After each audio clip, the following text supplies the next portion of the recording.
그럼 이제 보면 특정한 점수에 한 10명이 몰려 있을 경우도 있죠. 그런 경우에 최빈값이라고 해요.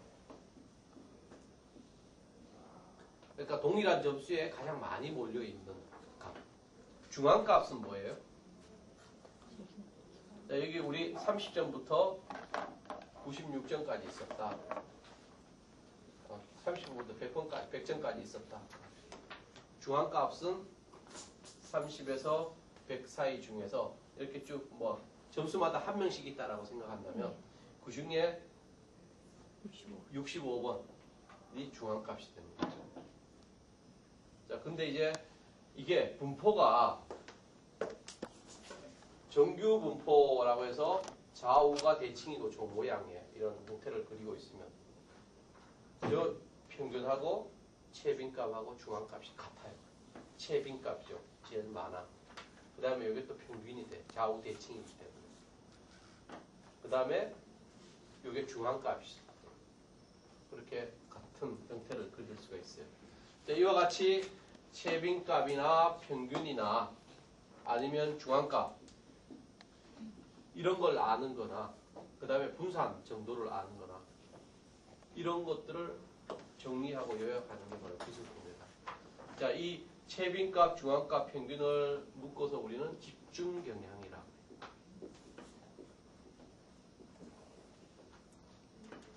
그 다음에 분산은 다른 말로 변이다. 그래서 기술통계는 크게 집중경향과 변이를 아는 것이다. 집중경향을 기술하고 변이를 기술하는 것이다 라고 할 수가 있죠. 자, 우리 그 기술통계 그 분류를 한번 보면 18 프린트물 18 거기 보면 이론적 분석, 이원적 분석, 다원적 분석이라고 되어 있죠.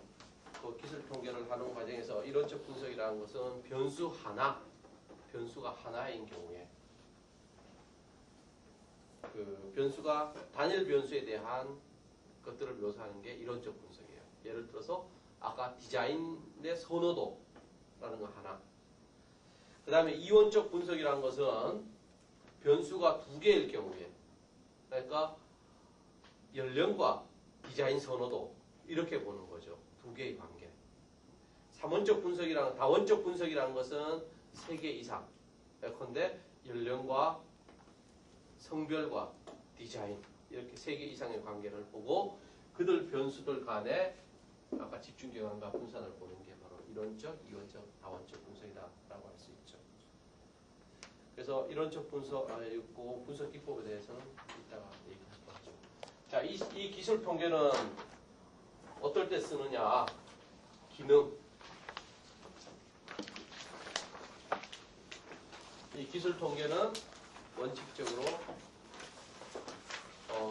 아까 얘기했듯이 그 변수에 대한 어떤 묘사, 변수 간의 상호 관계 이런 것들을 그릴 때 기술 통계를 쓴다라고 할 수 있고 또 그 외에도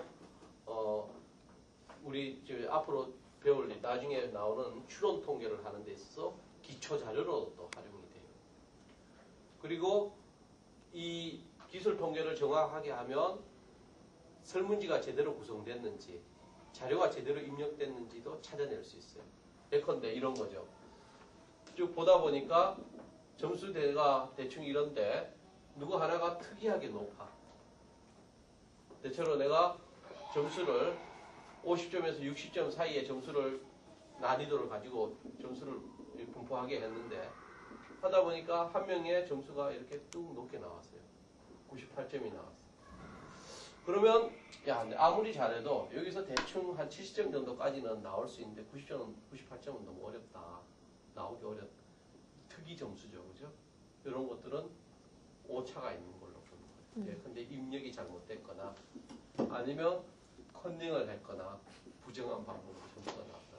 그래서 이런 점수를 분석할 때 빼죠. 통상은. 그래서 이런 기술 통계를 하는데 아까 추론 통계를 하기 전 단계로 여기 기술 통계를 한다고 그랬죠. 바로 이런 것들을 찾아내는 거예요. 그리고 이 코딩이나 그 다음에 설문 구성이 잘못된 이런 특이 점수에 대한 것들을 파악해서 조치하는 추론 통계의 전 단계로 쓰는 그런 어떤 역할들을 하는 것이 바로 기술 통계다라고 할 수가 있어요. 그래서 이 집중 경향과 변이에 대해서 살펴보는데 지금 몇 분이죠? 잠깐 쉬었다 할까? 5시 반. 자, 아까 얘기했듯이 기술 통계는 언니 찍혔다. 집중 경향하고 변이에 대한 기술이다라고 얘기했는데 집중 경향은 채빈값, 중앙값, 평균이 있다라고 얘기했죠, 그죠? 가려고 다 해서. 자, 채빈값은 모두 아까 얘기했듯이 가장 많은 그 빈도수를 나타내는 점수를 채빈값이라고. 그 다음에 중앙값은 가장 그 사례수를 전부 했을 때 그 사례수의 정중앙에 있는 값, 사례 값들의 정중앙에 있는 값. 아까도 얘기했으니까 평균은 전체 점수에 그러니까 전체 값에 그 사례 값이죠, 그죠? 관찰 값들 그게 이제 표현하자면 x1, x2, x3 이렇게 해서 xn까지 나온다라고 했을 때 이 관찰 값들이 이 평균을 하면 x1부터 시작해서 xn까지 전부 더 하는 거죠. 이걸 이제 표현하자면 수학으로는 시그마 xn이라는 거죠. 그죠? 이걸 사례수 n으로 나눠준 거예요. 그러니까 전체 관찰 값들의 합을 사례수로 나눠준 것. 이건 뭐 중학교 수준이니까. 아무튼 이 세 가지가 있는데, 자, 채빈값의 의미는 뭐냐 하면, 이게 채빈값이 쓰일 수 있는 건 우리 척도 중에 명목 척도 있죠. 명목 척도 대표적인 게 뭐가 있다고 그랬어요? 성별 같은 남녀, 그 다음에 봄, 여름, 가을, 계절 이런 거 있죠. 이런 것들은 중앙값이나 평균을 구할 수가 없죠. 이게 서열화되어져 있는 게 아니기 때문에 중앙에 있다는 건 의미가 없어요. 자, 우리 160명 학생 중에서 봄, 여름, 가을, 겨울 중에서 좋아하는 거 선택해보라 라고 했을 때 봄, 여름, 가을, 겨울이 번호로 매길 수 있는 건 아니죠. 근데 편의적으로 1, 2, 3, 4에서 답을 냈어요. 근데 해보니까 봄 좋아하는 게 30명, 30명, 40명, 30명, 60명 이렇게 나왔다 합시다. 봄, 여름, 가을, 겨울. 자, 그러면 이 중에 채빈값은 뭐죠? 겨울이죠. 그렇죠. 그 다음에 중앙값은 구할 수가 없죠. 이런 명목 척도에서는 중앙값이 있을 수가 없죠. 이게 서열화되어져 있는 척도여야만 중앙값이 의미가 있다. 그래서 채빈값을 구한다라고 했을 때 서열 척도든 뭐든 이 채빈값을 구할 수는 있어요. 그렇지만 가장 흔히 쓰이는 거는 명목 척도다. 우리가 성별이나 이런 거 했을 때 구할 수 있는 거는 채빈값밖에 못 구한다라는 거죠. 평균이나 이런 거 의미가 없다. 근데 실제로 우리 논문들 쓴 거 보면 그런 경우가 있어요. 이걸 1, 2, 3, 4라고 표현을 해갖고 코딩을 하죠. 아까 부호화 한다고. 그러니까 우리 학생들이 좋아하는 계절은 2.3이다. 그러면 2.3은 여름하고 가을 중간쯤이죠. 그렇게 할 수가 있죠. 근데 봄, 여름, 가을, 겨울로 분명히 나눠져 있기 때문에 그 중간값이라는 건 의미가 없는 거죠. 근데 가끔씩 보면 우리 과에 좋아하는 계절은 여름과 가을 중간이다 이런 식으로 표현합니다. 그런 식으로 논문을 써놓는 경우가 있어요. 그거는 정답이 아니죠. 그런 식의 오류를 범할 수 있어요. 이게 채빈값이 갖는 의미를 제대로 알지 못해서 그런 결과가 나옵니다. 근데 만약에 여기에 성적이라고 해서 이제 쭉 나열이 될 수가 있겠죠. 34, 5, 6, 7, 8, 9, 10, 100. 그래서 A라는 사람부터 시작해서 점수들이 쭉 분포가 됐어요. 그러면 중앙값이라는 것은 이제 의미가 있죠. 그죠? 160명 중에는 80번째 학생이 갖는 점수. 그게 중앙값이죠. 그 다음에 평균은 이 전체 학생들의 점수에 합해서 160으로 나눠주면 되죠. 이 평균값. 근데 보통 통계학에서는 이 평균을 제일 많이 써요. 가장 통계적인 의미가 강하다고. 근데 이 평균을 쓰지 못하는 경우가 있어요. 아까 예를 들어서 성적 얘기했을 때 특이하게 높은 특이 점수가 몇 개가 있어. 그랬을 경우에 이 특이 점수는 전체 점수 평균에 굉장히 강하게 영향을 미칠 수가 있죠.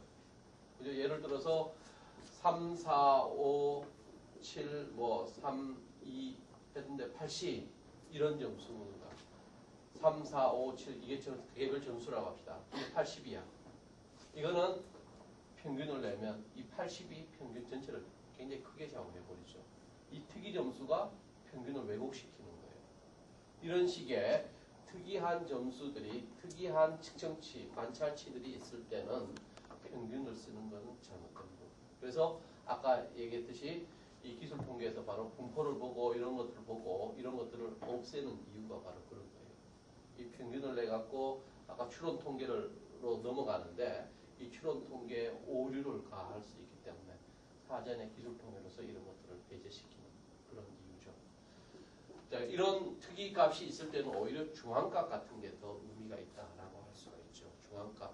자, 이 중앙값 전체적으로 봤을 때 이 특이 점수는 하나의 사례에 불과해요. 그죠?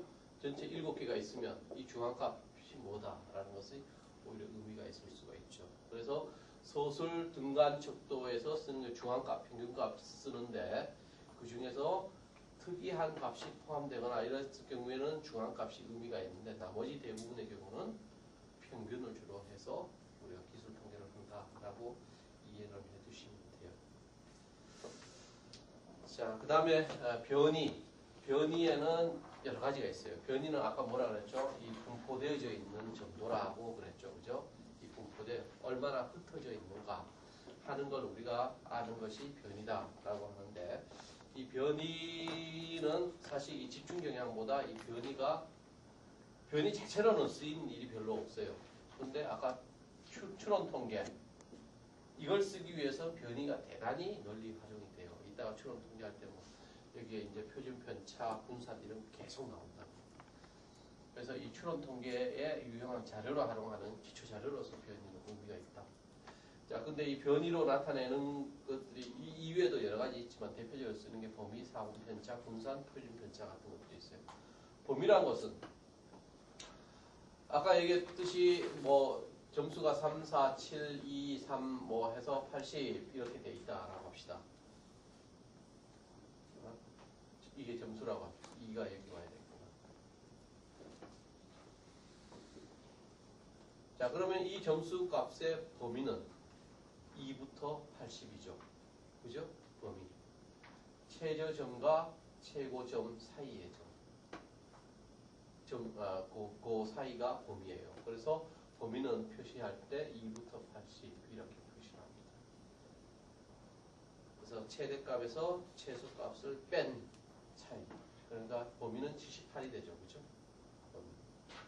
범위가 얼마냐라고 했을 때 78이다. 자, 이것도 아까 얘기했듯이 이런 특이값이 크게 영향을 미치죠. 그죠? 이 특이값이 없다고 생각하면 범위는 2부터 7까지밖에 안 되잖아요. 그럼 불과 5밖에 범위가 안 되는데 이 특이값 때문에 78이 돼. 이런 특이값의 영향으로부터 벗어날 수 없는 게 범위의 한계예요. 그래서 범위는 별로 쓰이지 않아요. 그래서 이 범위의 문제를 해결해 주기 위해서 사분 편차라는 게 개발됐어요. 사분 편차는 우리 학생들의 점수들이 쭉 있어요. 그래서 뭐 이 점수 낮은 점수부터 쭉 분포를 해보면 이게 80까지 있어. 이 중간에 쭉 떴어. 그랬을 경우에 1번부터 시작해서 160번까지 이렇게 있다. 근데 자, 특이 점수의 범위에서는 특이 점수가 굉장히 영향을 미쳤죠. 그죠? 2부터 해서 80까지 범위에 영향을 미쳤어. 그리고 평균도 굉장히 영향을 미쳤어요. 이 특이 점수가. 평균에서 이걸 제외해갖고 중앙값이 오히려 의미가 있듯이 범위에서도 사분 편차도 뭐냐면 이 특이값들을 빼는 거야. 어떻게 빼냐? 자, 최저 점수부터 시작해서 전체 4등분으로 나눠요. 160을. 4등분 나누면 어떻게 돼? 25, 4등분은 40씩 되고 40, 80, 120 그죠? 이렇게 나눠질 수 있다. 그래서 이 네 등분으로 나눠 놓고 이 네 등분에 이 4분의 1에 해당하는 것은 제외시켜요. 그 다음에 4분의 3 넘는 건 제외시켜. 왜? 여기에 특이 점수가 배정되어 있을 가능성이 제일 높기 때문에 아주 낮은 점수나 아주 높은 점수를 빼버려. 나머지 두 4분위에 있는 4분의 2와 4분의 3에 있는 것들만 가지고 범위를 보는 거예요. 그걸 나눠줘. 그래서 그 세 번째 4, 3분위에 있는 점수에다가 그 다음에 두 번째 있는 점수죠. 두 번째 있는 점수. 제 1사분이구나. 1사분위에 있는 점수. 요거 차이를 가지고 거기에 나누기 2를 해줘요. 왜? 요 두 개를 제외했으니까. 반만 고려하는 거잖아. 그죠? 전체적인 2, 4분위만 고려하니까. 그래서 요 값이 4, 4분위 값이에요. 그래서 점수로 보자면 4분의 1에 해당하는 점수가 50점이고 그 다음에 4분의 3에 해당하는 점수가 85점이다 라고 하면 86점이다 라고 하면 4분 편차는 얼마가 돼요? 최저 점수가 20점부터 여기에 점수를 다시 좀 하세요. 자, 최저 점수가 10점부터 시작해서 1, 4분위 30점, 2, 4분위 50점, 3, 4분위가 60점, 4, 4분위가 90점 이렇게 나왔다라고 하면 4분 편차 값은 60에서 32점, 그죠? 60에서 30을 빼고 나머지 2를 해주면 되죠. 그럼 15가 4분 편차 값이에요. 이런 식으로. 왜 이렇게 하죠? 아까 얘기했듯이 특이값을 배제시키기 위한 방법이다. 그 다음에 분산이라는 것은 분산은 자 우리 점수들이 이렇게 있어요. 이렇게 있어요. 그럼 이것들을 가로지르는 평균값이 있을 수 있겠죠. 그죠? 이걸 정확하게 중앙으로 간통하는 점수가 있어요. 이 평균선이에요. 평균선이면 이 평균선에서 이 실제 관찰값 1의 관찰값, 2의 관찰값, 3의 관찰값 이렇게 있죠. 그죠? 그래서 160개까지 나올 거라고. 자, 1의 관찰값에서 평균선을 빼주는 거예요. 이게 XY 축이라고 합니다. 그러면 X1에서 평균선이 X바로 표현해요. 빼줘. 그 다음에 2도 마찬가지. 3도 자, 이렇게 빼주는 거예요. 그럼 요거는 플러스 되고 요건 마이너스 되죠. 그죠? 평균선 이하니까 마이너스가 되겠죠. 요걸 전부 합하는 거예요. 그래서 합해서 제곱을 해줘요. 왜 제곱을 해주죠? 부호를 없애기. 플러스 마이너스 부호를 없애기. 요건 절대 거리만 필요한 거죠. 얼마만큼 분산되어 있느냐, 얼마만큼 떨어져 있느냐를 보는 거니까 플러스 마이너스의 의미는 없어요. 때로는 절대값을 하기도 하죠. 절대값을 해서 하기도 하고. 그래서 절대값 xn의 x바 절대값 이거에 제곱을 한다나 아니면 제곱을 하거나 아니면 절대값을 하거나 제곱을 할 경우에는 루트를 씌우죠. 통상. 그러면 제곱을 한 거에 루트 씌우면 이게 없어지는 거잖아요. 그죠? 그래서 부호를 없애는 방법이에요. 부호 없애는 방법은 절대값 하거나 제곱에 루트를 하거나 하는 방법이죠. 자, 아무튼 이런 식으로 평균선에서부터 관찰값이 떨어져 있는 거리들을 제곱을 해서 사례수로 나눠준 게 있어요. 그게 분산이에요. 얼마만큼 퍼져 있는가. 평균으로부터, 기준으로부터. 그래서 식으로 쓰자면 x-x바의 제곱을 n으로 나눠준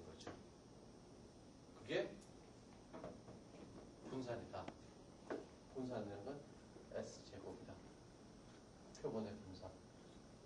이게 바로 분산의 개념이에요. 자, 분산은 뭐다?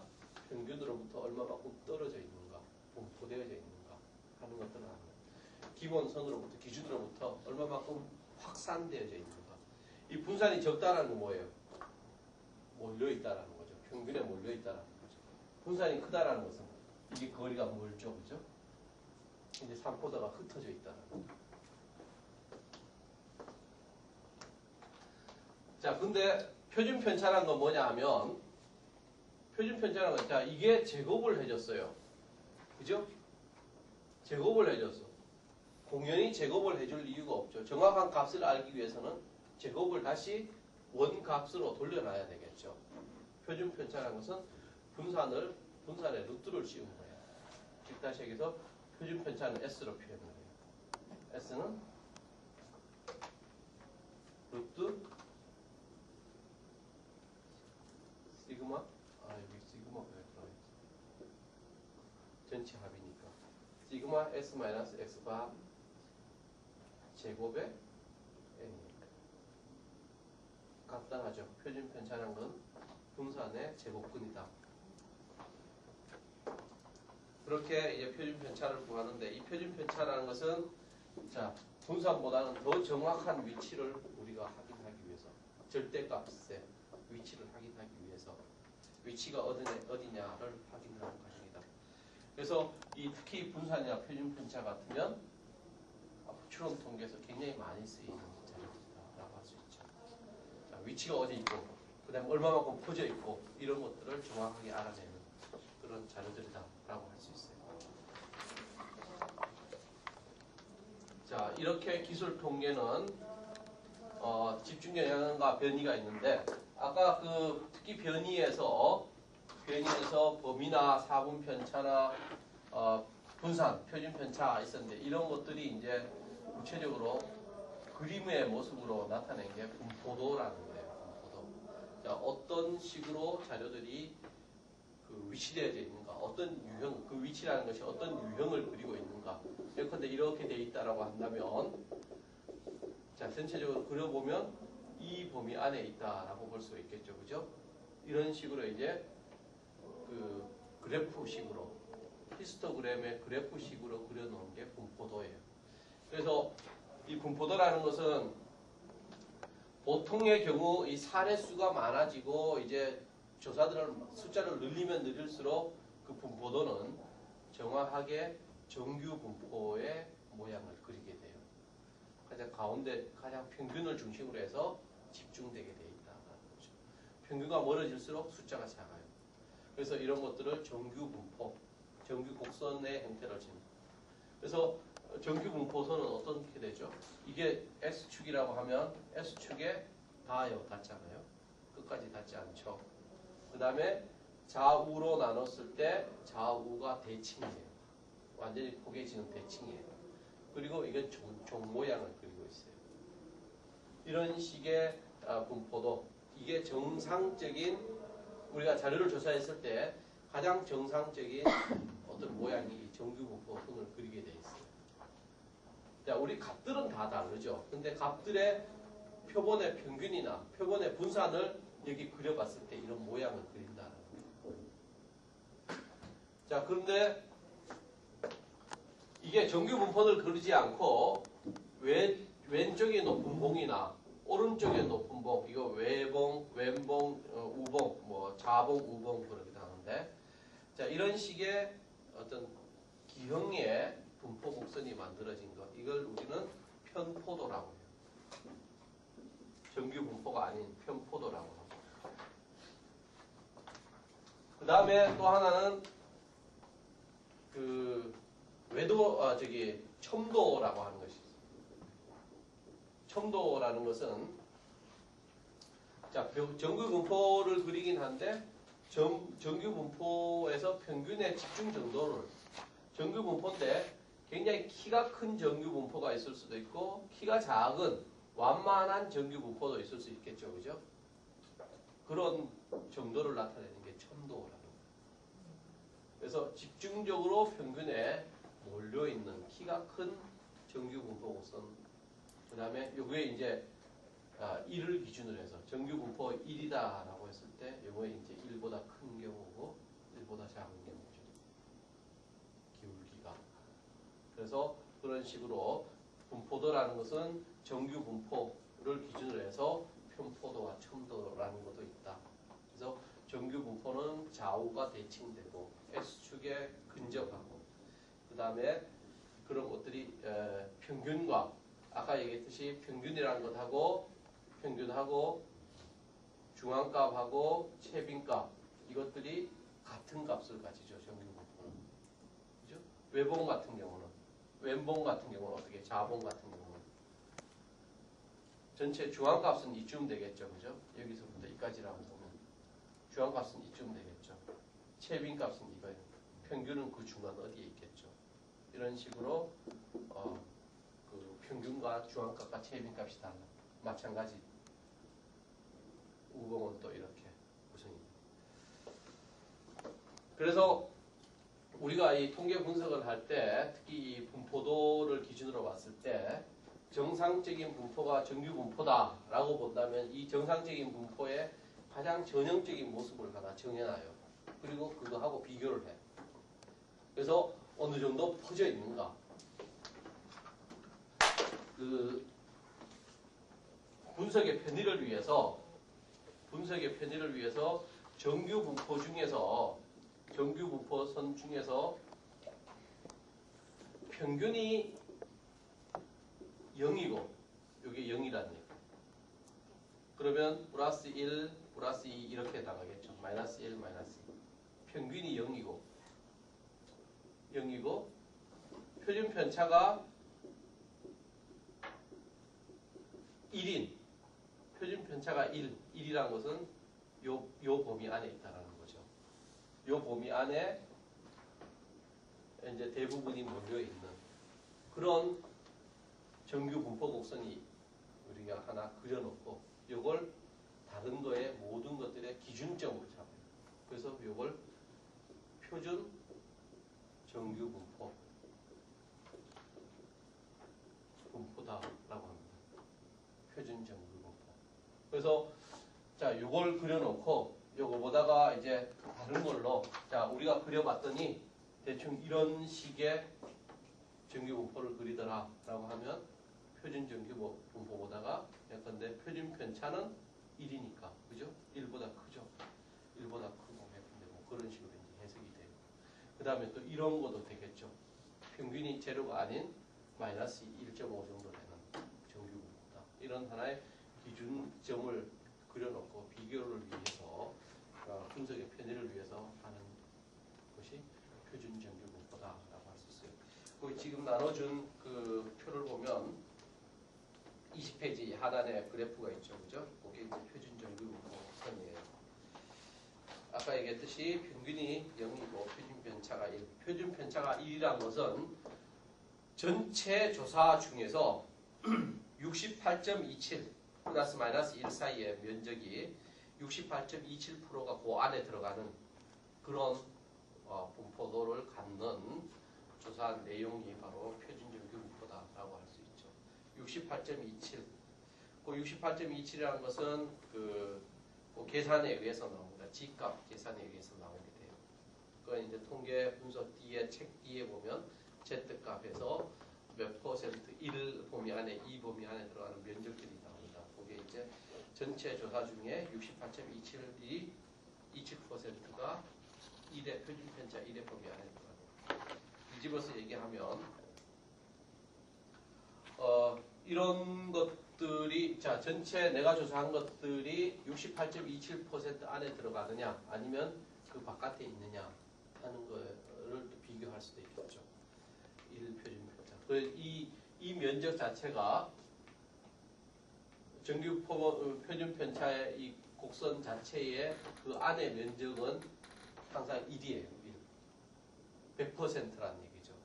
1 중에서 68.27% 0.6827이 요 안에 들어가 있는 그런 어떤 것이 정규 분포 곡선이다라고 할 수 있죠.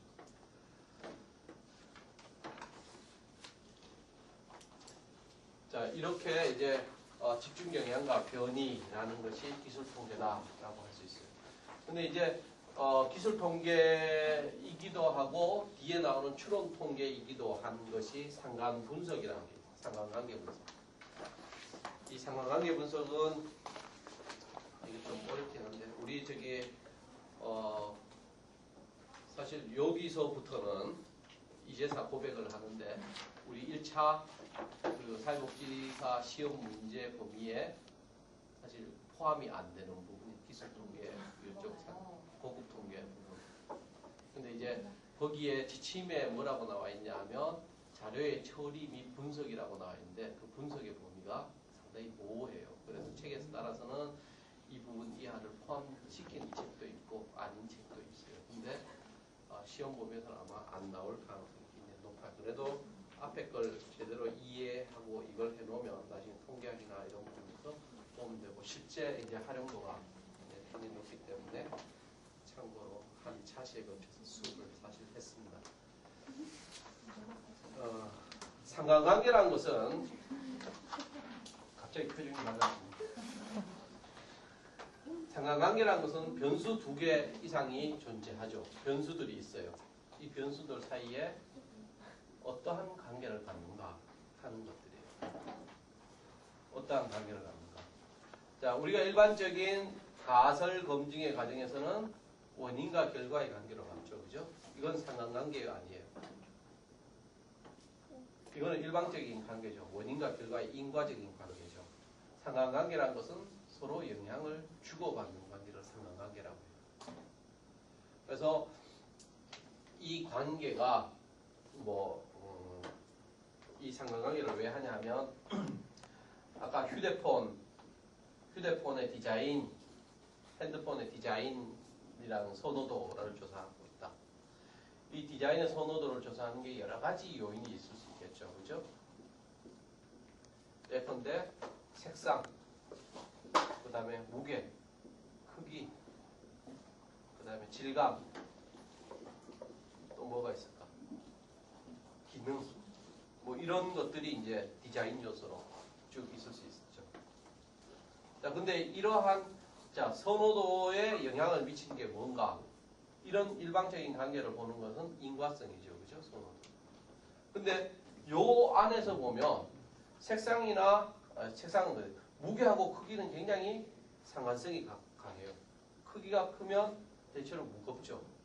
이런 식의 독립변수 간에 상관관계가 있을 수 있어요. 질감도 마찬가지. 기능하고 또 크기하고도 관계가 되겠죠. 이런 식으로 독립변수 안에 여러 독립변수들이 있는데 이들 안에 상관성을 볼 필요가 있어요. 왜? 이게 사실 이런 단계만 보면 정확하게 선호도가 나올 수 있겠는데 이것들끼리 서로 영향을 주고받는 경우가 있어요. 그래서 이 관계를 왜곡시킨다. 그 무게가 선호도에 영향을 미치는 경우가 있지만 크기가 무게에 영향을 미쳐서 무게가 선호도에 영향을 미치는 또 다른 어떤 관계들이 형성이 될 수가 있겠죠. 그죠? 그런 경우에는 이걸 차단을 해야 되겠죠. 이게 이제 뒤에 나오는 공변성이라는 독립변수 간에 서로 간에 영향을 주고받는 공변, 같이 변해버리는 우리 그런 거 있죠. 뭐 시너지 효과 이런 거 있죠. 그죠? 그런 식으로 변수들 간에 생기는 서로 간의 영향관계가 공변성이라고 하는데 이런 공변성을 잡아내느냐 못하느냐가 굉장히 중요한 통계 기술이에요. 그래서 이런 관계들을 찾아내기 위해서 상관관계 있느냐 없느냐 찾아내기 위해서 또 여러 개의 변수를 그냥 놓고 자 이걸 보려고 하는데 이들이 관계가 있느냐 없느냐 관계가 있어야만 이 관계가 형성이 되겠죠. 또 독립변수를 찾을 때도 이 상관관계를 분석을 써요. 그래서 이들 간의 상관관계. 그래서 상관관계는 크게 그 관계의 정도를 표시해 줄 수 있고 그 다음에 관계의 방향을 표시해 줄 수 있어요. 관계의 방향이라는 것은 그것이 긍정적인 영향을 미치는 그러니까 즉 다시 얘기해서 비대의 관계냐 예컨대 크기가 크면 선호도가 높아진다라고 한다면 아니 반대로 하죠. 크기가 작으면 작을수록 선호도는 높다. 라고 한다면 이게 정해관계, 부해관계. 부해관계죠. 그죠? 크기가 크면 싫어하잖아. 크기가 작으면 선호도가 높아지죠. 이 관계가 형성되기 때문에 반비례 관계, 마이너스 관계. 이 관계의 방향성을 알 수 있어요. 상관관계 분석으로. 그 다음에 또 관계의 정도라는 것은 우리가 상관계수라고 하는 게 있어요. 상관계수. 우리가 통계 분석을 써서 구하면 이 상관계수, correlation coefficient라고 하는데 이 상관계수가 보여져요. 예컨대 상관계수는 마이너스 1부터 시작해서 플러스 1까지 있어요. 자, 이런 계수가 구해지는데 이것의 점수에 따라서 예컨대 플러스 0.7이다, 7이다 라고 하면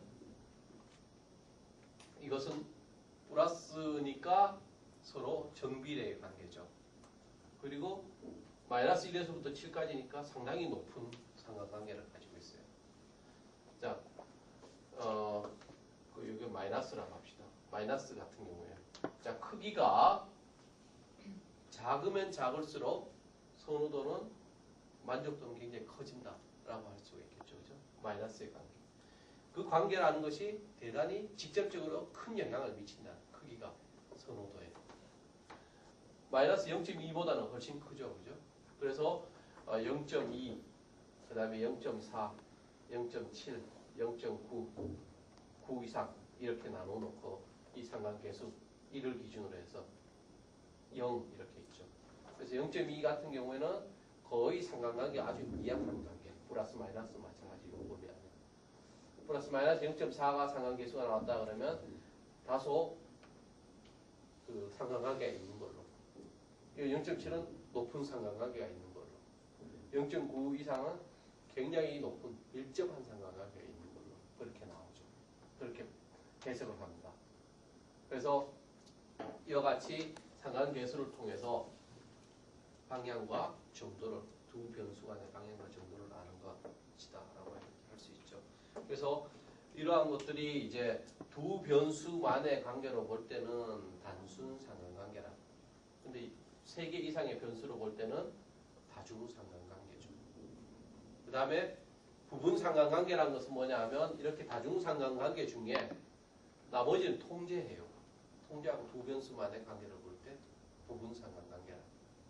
그런 식으로 이제 종류들이 나눠서 이 상관관계라는 것은 예컨대 두 개가 있을 때는 상관관계는 한 개밖에 형성 안 되죠. 그죠? 하나의 관계밖에.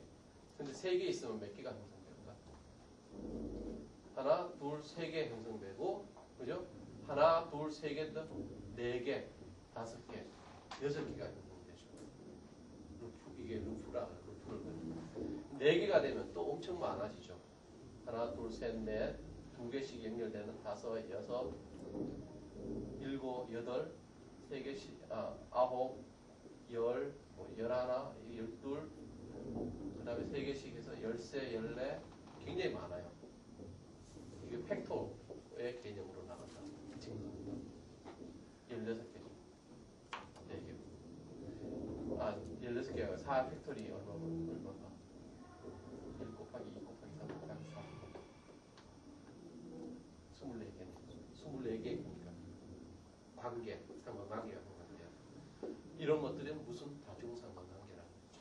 이런 복잡한 관계를 보기가, 자, 독립변수들 이렇게 4개 있다라고 하면 4개 다 영향을 미치는 건 분명해. 근데 이렇게 복잡하게 24개나 방정식을 구하기가 어렵고 또 구해놔봐야 별 의미가 없으니까 부분적으로 이런 걸 통제하는 거죠. 통제. 그래서 통제하고 요거 둘 관계만 볼 때도 있고 예컨대 이걸 통제해서 요 둘 관계만 보고 또 이걸 통제해서 요 둘 관계만 보고 이런 식으로 부분 상관관계를 이용해서 나눠서 이렇게 보는 경우가 많아요. 자, 이런 상관관계는 결국 아까 얘기했듯이 공분사안, 그죠? 공분사안이라는 것을 바탕으로 해서 그 개념이 나오고 있다라고 할 수 있죠. 공분사안이라는 것은 자, 변수들 간의 어떤 관계가 이루어지는데 이건 뭐 그냥 넘어가도록 하죠. 이거 간단하게 얘기하면 변수가 이제 이게 x가 있고 y라는 변수가 있다라고 한다면, 그죠? x의 그 표준 편차 점수. 편차 점수는 뭐예요? x 마이너스 x 바죠 아까. 평균하고 거리, 그죠? 요 x의 편차 점수와 y의 편차 점수, y바. 요것들을 곱해가지고 n분의 1로 나눠주는 거예요. 시그마. 그게 공분산이에요. 그러니까 x가 변하는 거, y가 변하는 거, 요 두 개가 같이 변하는 곱하기. 그래서 사례수로 나눠주는 만큼 이 바로 공분산이다. 자, 공분산은 왜 파악해요? 아까 이러한 불필요한 관계의 어떤 그 영향관계를 집어내기 위해서, 배제시키기 위해서 공분산을 해요. 자, 그것들이 이제 피어슨 R이라는 일종의, 이것도 이제 상관계수의 하나인데 상관계수가 R로 표현해요. 근데 이제 피어슨 R이라는 것은 이 공분산을 나눠준 표준 편차의 곱으로 나눠주는 거예요. 이제 표준 편차로 이 공분산을 표준 편차, 예컨대 표준 편차 x의 표준 편차와 y의 표준 편차 이 곱으로 나눠주는 거예요. 그게 이제 피어슨 R인데, 일종의 이 공분산을 표준화한 것이다라고 했어요. 피어슨 R가. 그래서 이 관계의 정도와 방향을 보다 더 정확하게 표준 편차라는 것으로 나눠줌으로써 보다 정확한 방향과 정도를 알기 위한 수단으로서 한 통계적인 수치로서 피어슨 R이 쓰인다라고 할 수가 있어요. 그리고 이 상관계수가 R인데 대문자로 이제 이 상관계수의 제곱이라고 하는 게 있어요. 이게 결정계수. 다른 말로 설명력. 이건 뭐냐 하면 이 상관계수가 다 관계가 나오겠죠. 그죠? 색깔이 선호도에 미치는 상관계수 마이너스 0.2 플러스 0.2 무게가 마이너스 0.7 크기가 마이너스 0.8 질감은 플러스 0.5 이런 식으로 기능은 플러스 0.7 이런 상관계수가 하나씩 구해지겠죠. 그건 뭐예요? 다른 말로 하면 선호도에 가장 크게 영향을 미치는 건 여기에서 보면 이게 0.9라고 합시다. 이렇게 되면 가장 크게 영향을 미치는 건 뭐예요? 기능이죠. 기능이 0.9만큼 있는 거죠. 이게 이제 방정식으로 쓰면 이제 이왕 나왔으니까 참고로 자 선호도 y라고 합시다. y는 그 상수 a 플러스 0.2 색상 플러스 마이너스지 마이너스 0.7 무게 이런 식으로 이제 방정식이 구해져요. 그러면 이것들이 이제 영향력의 정도가 쭉 나오는 거죠. 이건 조금만 무게가 무거우면 크게 나타나는 선호도예요. 이건 별로 그렇게 0.2니까 낮은 상관관계죠. 그런 식으로 이제 영향력의 관계가 이게 바로 뒤에 나오는 회귀 방정식이에요. 그러면 이 상관관계는 회귀 방정식을 쓰기 위한 하나의 수단이죠. 그렇죠? 하나의 절차 과정이다라고 하죠. 자, 근데 이제 설명력이란 건 뭐냐 하면 요 개수들의 곱하기 제곱을 해주면 그러면 0.04죠. 그죠? 그거는 이제 R 제곱이라는 것은 설명력이에요. 자, 선호도에 다른 거 다 제외하고 요것만 봤을 때 선호도를 결정짓는 것은 요거 설명이 0.04 정도밖에 설명을 못해줘. 그러니까 0.04. 그러니까 4%는 색깔에 의해서 선호도를 결정해 사람들. 여기서는 7749. 4.9%는 49 맞나? 7749. 49%. 49%는 뭐냐면 무게가 이제 선호도를 결정한답니다. 그런 식으로 이제 제곱을 해서 다른 거 다 통제하고 그것만 봤을 때 이제 결정짓는 종속 변수를 결정짓는 값이다 라고 해서 다른 말로 이제 설명력이에요. 그걸 얼마나 설명해 주고 있는가. 그게 바로 결정계수다. 어렵죠? 자, 이게 여기까지 이제 하고 그 다음에 공통계인 추론통계.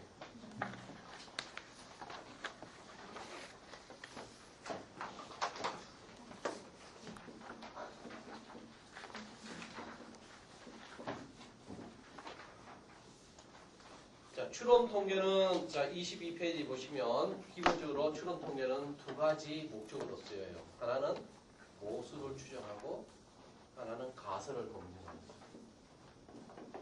모수 추정과 가설 검증. 이 두 가지 때문에 이 추론 통계를 하게 돼요. 그러니까 다시 얘기해서 자, 우리 이 추론 통계를 통해서 우리 현상 자체가 어떻게 바뀔 것이다 하는 것들을 미리 예측하는 거죠. 즉 예측이란 건 뭐였어요? 어떤 인과관계를 보는 거죠. 그죠? 원인과 결과의 관계가 누적이 되면 이게 하나의 법칙이 되는 거죠. 이 법칙은 결국 이론이죠. 그죠?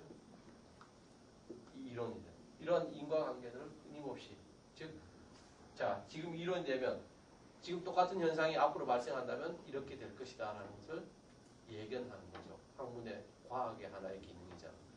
바로 그러한 예견을 위한, 예측을 위한, 추측을 위한 그런 목적으로 쓰이는 것이 추론이고 그 방법은 가설을 검증하고 모수 추정하는 걸로 나타난다.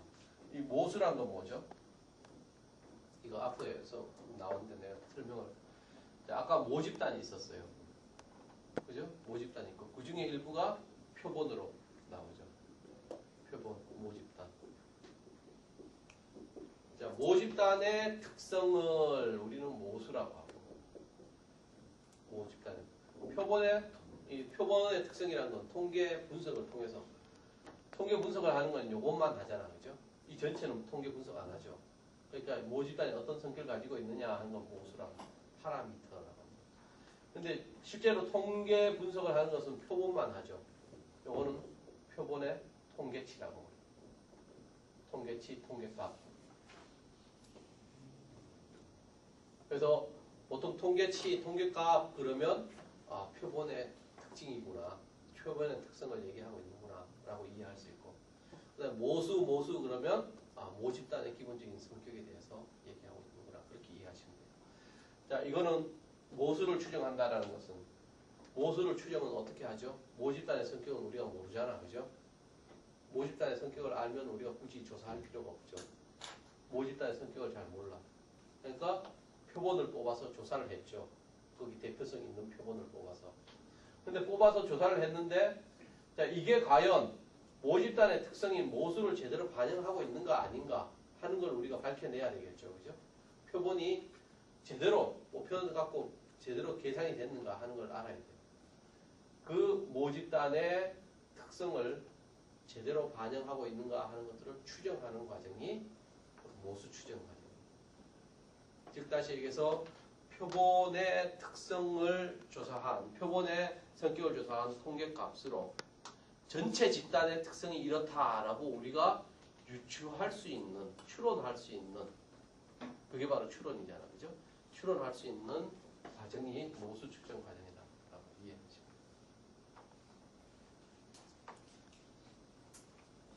자, 이 모수를 추정하는 거에는 자, 모집단의 특성인 모수를 추정하는 데는 자, 실제로 통계 값들이 이렇게 이 범위에 나왔어요. 이 범위에 나왔다. 근데 모수의 성격은 사실상 이렇다라고 합시다. 근데 통계로 해갖고 우리가 구한 거는 이 범위예요. 요 바깥에 있는 범위가 우리는 뭐라고 하죠? 오차라고 하죠. 그죠? 모 집단의 성격을 제대로 반영 못한 오차 부분. 자, 요 오차를 제거하는 작업이 필요하죠. 그죠? 여기 없애야 돼. 그래야 이 범위 안에 모수의 성격을 반영하죠. 바로 이 오차를 제거하는 과정이 모수 추정하는 과정이다 라고 할 수 있어요. 그래서 이 모수를 추정하는 방법에는 두 가지가 있습니다. 점 추정하고 구간 추정이 있습니다.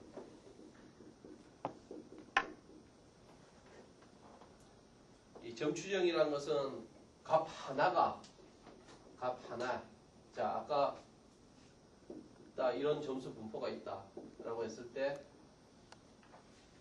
자 학번 17번인 사람의 점수 요게 정확하게 이 모집단의 성격을 반영하고 있는가 하는 것들 하나의 점 하나의 사례값 요것만 가지고 이제 추정하는 것이 점 추정입니다. 그래서 점 추정이라는 것은 자 우리가 알지 못하는 미지의 모수의 성격이 있죠. 이 미지의 모수의 성격이 굉장히 가깝게 그 일치하는 것으로서 우리가 추정해보는 기대하는 그 단일 값을 점 추정의 모수 추정이다. 그래서 대표적으로 이런 점들은 뭘로 표현해요? 평균, 그죠? 아까 표변의 평균이죠. 표변의 평균이나 표변의 분산이나 아까 뭐 중앙값이나 이런 직중경향치나 그다음에 변이, 분산 이런 것들로 이제 하는 거죠. 그래서 어떤 특정한 값이 나오죠. 그 값이 모수에 적용할 수 있느냐 없느냐 이걸 확인하는 작업이에요. 그건 어떻게? 바로 그 값이 일정한 범위 안에 들어갔느냐 아니냐. 아까 어떻게 했어요? 표준 분포곡선, 정규 분포곡선 안에 있느냐, 플러스 마이너스 1 안에 있느냐 아니냐 이걸로 이제 판단하는 거죠. 근데 구간 추정은 자 이렇게 하는 것은 상당히 위험을 내포하고 있어요. 점만 해갖고는 상당히 위험을 내포하고 있어요. 그래서 구간을 정해주는 겁니다. 자, 두 점수 간에 구간을 주고 이 안에 점수가 있느냐 없느냐. 대표적인 게 정규분포 안에 실내 구간을 주는 게 구간 추정이죠. 그래서 실내 구간 95%다 그러면 95%다 그러면 여기 5%니까 0.05죠, 그죠? 25 이쪽이 0.025 이 범위 바깥에 있으면 이제 오차로 인정합니다. 이 범위 안에 있으면 타당한 걸로 타당성이 있는 거 신뢰할 수 있는 걸로. 그래서 이 두 점 사이에 구간 안에 어떤 모수가 있다라는 걸 확인하고 아니면 구간 밖에 있다 이런 걸 가지고 이제 구간을 주고 실내 구간을 주고 그 안에 있느냐 바깥에 있느냐 하는 걸로서 이제 그 범위로서 모수를 추정하는 게 구간 추정이다. 그래서 이때는 사용하는 게 이제 실내 구간이라는 걸 사용하죠. 실내 구간은 그 뭐예요? 퍼센트로 나타나죠. 95% 실내, 99% 실내, 뭐 이런 90% 실내. 결국 이 실내 구간이라는 것은 1 빼기 실내 구간 하면 뭐죠? 유의도죠. 그죠? 유의도 0.05, 유의도 0.1, 유의도 0.01 이런 유의도. 유의도는 어떻게 표현해요? 알파라고 표현하죠. 바로 이러한 실내 구간을 주고 유의 수준을 정해가지고 그 범위를 가지고 추정하는 것이 구간 추정이다라고 할 수 있어요. 그래서 우리 대부분 추론 통계는 이 구간 추정이 중심이 되고 있다고 할 수 있습니다. 자, 이와 같은 모수 추정이 제대로 되기 위해서는 몇 가지 조건들이 있다. 전제가 갖춰져야 된다. 첫 번째 불편성이에요. unbiased. 자, 표본값이 모수값하고 일치해야 되죠. 다시 얘기해서 우리가 추정하고 있는 기대값이 모수의 실제값하고 그 통계값이 모수의 실제값하고 같아야 된다는 거죠. 거기에 어긋나는 게 있으면 안 된다. 그랬을 때 모수 추정이 제대로 되는 거죠. 그죠? 그 값이 같다. 즉 다시 얘기해서 실제값하고 추정값하고 이것이 같다라는 거죠. 그런 조건이 불편성. 두 번째로는 효율성이에요. 효율성. 효율성이라는 것은 분산이 최소화돼야 돼. 그러니까 점수들이 막 퍼져 있으면 안 돼. 가능한 한 점수들이 모여 있어야 돼. 그래야 정확한 추정이 가능하다.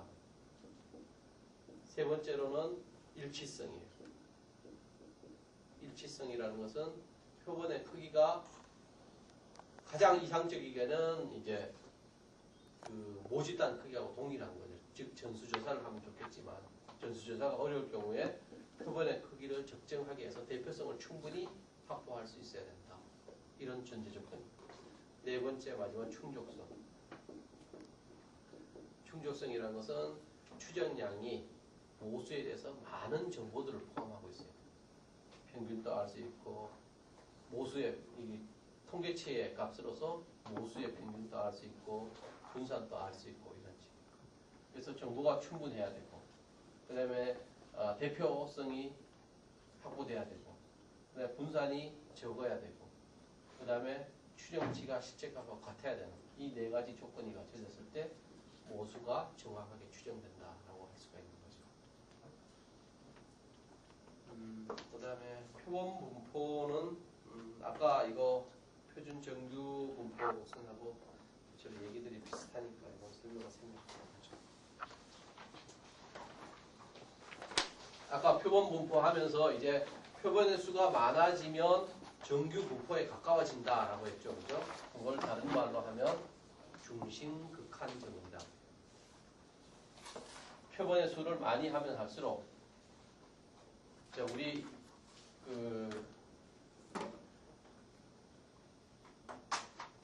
학생들 160명을 가지고 이제 표본을 한 20명 뽑았을 때 분포하고 많이 하면 할수록 전체를 뽑으면 이제 정규 분포를 그린다라고 하면 이게 많이 하면 할수록 이 정규 분포에 가까워진다라고 보는 거죠. 그게 이제 중심극한 정리. 왜 이 중심극한 정리를 해요? 표준화 시켜놓고 여기에 비교하려고 그러는 거죠. 자, 두 번째 추론 통계가 가설 검증.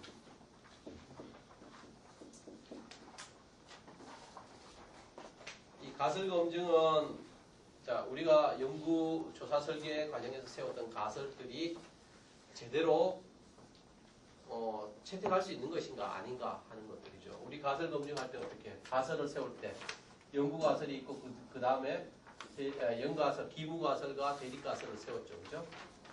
그래서 실제 우리가 통계 분석 결과를 가지고 우리가 맞춰보는 것은 기무 가설을 채택하느냐 아니냐로 한다 그랬죠.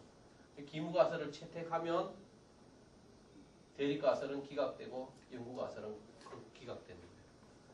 기무 가설이 기각이 되면 대립 가설은 채택되고 연구 가설은 받아들일 수 있다는 거죠.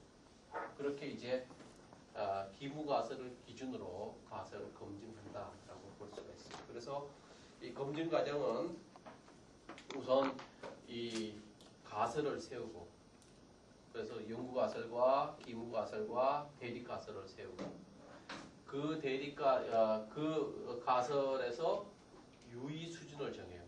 과연 우리가 몇 프로 안에 들었을 때 이걸 기각하고 채택하는 걸 받아들이느냐라는 걸 정하죠. 그게 유의 수준. 아까 얘기했듯이 유의 수준이라는 것은 1-알파.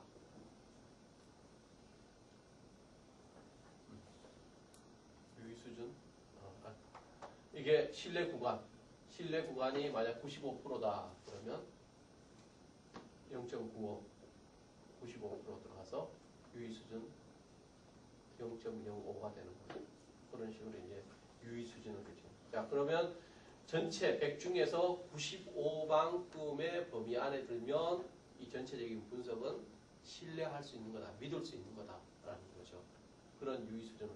자, 유의 수준이 작아진다라는 건 뭐? 유의 수준이 이제 이쪽으로 더 나가서 99%의 유의 수준을 신뢰 구간을 갖는다라는 건 뭐예요? 그만큼 채택할 가능성이 그만큼 높아지죠, 그죠? 더 면적이 넓어지잖아요. 채택할 가능성이 높아지는 거예요. 90%로 한다면 더 까다롭게 하는 거예요. 자, 그런 식으로 이제 유의 수준이 결정을 해요, 먼저. 그 다음 단계가 이제 인계값을 결정해요. 자, 인계값이란 것은 유의 수준이 결정되면 인계값을 구할 수 있습니다. 우리 인계값은 Z라고 표현을 하는데 통계학 책 뒤에 보면 유의 수준과 사례수 있죠. 사례수. 사례를 몇 개 한다. 조사를 몇 개 한다. 이 사례수하고 유의 수준을 가지고 가로 세로 축으로 해서 인계값들을 결정해 놨어요. 그래서 예컨대 뭐 사례수가 300개다라고 했을 때 뒤에 보면 찾아보면 Z값이 이제 나와요. 예컨대 1.96 뭐 이런 식으로. 그래서 1.96이란 것은 이 Z값이란 것은 우리가 실제 통계를 통해서 구하는 점수 있죠. 그걸 검정 통계량이라고.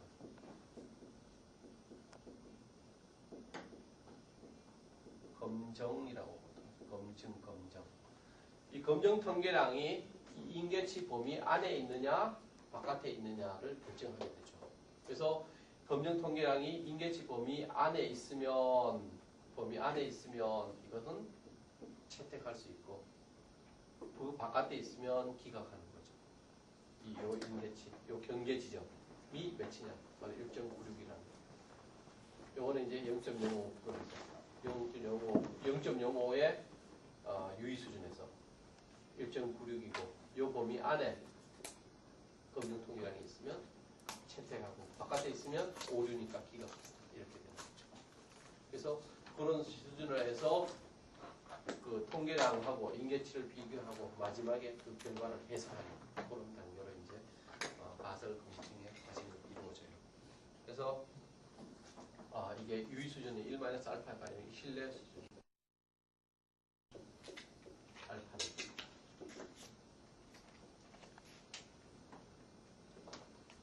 자, 그래서 이러한 식으로 이제 가설 검증이 되는데, 자, 가설 검증 과정에서 이제 오류가 발생. 오류. 가설 검증 과정에서 이제 오류가 발생하는데, 오류는 두 가지가 있다. 제1종 오류와 제2. 물론